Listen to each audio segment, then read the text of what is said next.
Good morning, everybody. As you know, we are receiving a special guest, Mr. Winter, today, and I'd like you to welcome him into our class with a nice warm welcome. Mr. Winter, ça va faire 3 ans qu'il vient nous voir.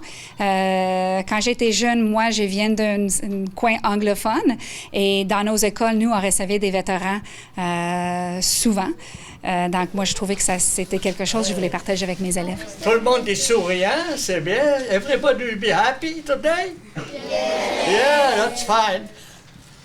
Thank you very much for your invitation today. Nous avons parlé un petit peu avant son arrivée aujourd'hui. Donc, c'est sûr qu'ils ont l'occasion aussi d'en parler à la maison avec leurs parents.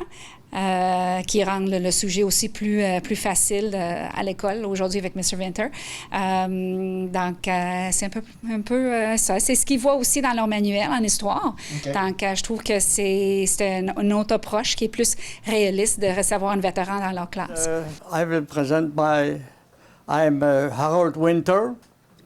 I'm born in Germany, the city of Dortmund, 1930. Comment vous trouvez ça, de partager votre histoire avec la jeune génération? Ça, oui, je suis très content. Ça faudra encourager ça. Par le ministère de l'Éducation, nous, les plus âgés, on a vécu une vie. On a tous quelque chose à dire. On a tous quelque chose de vécu, des bons et des mauvais souvenirs. Je ne veux pas vous faire peur. Il y a des millions de gens, vous avez entendu parler, qui ont été maltraités, brûlés. J'en ai eu connaissance, j'en ai vu. OK? Je suis resté longtemps malade de ça.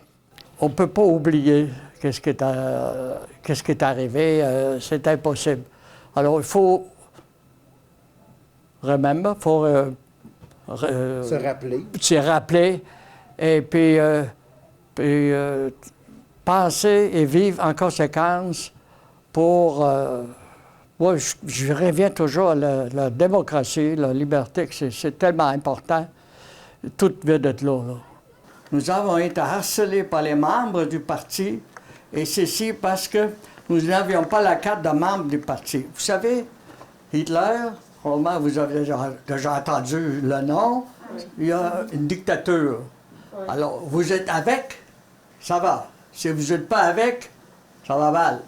Bien, c'est très important pour le 11 novembre, pour commémorer ça pour le souvenir, pour que ça se répète, pour qu'on ait une pensée à ceux qui sont partis. Le coquelicot, on le porte pour ça, en mémoire, pour que...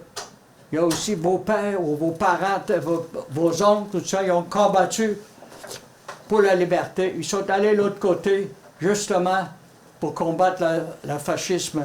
Pour que vous, je vis, pouvez vivre en liberté. Je trouve que c'est vraiment important de partager ça.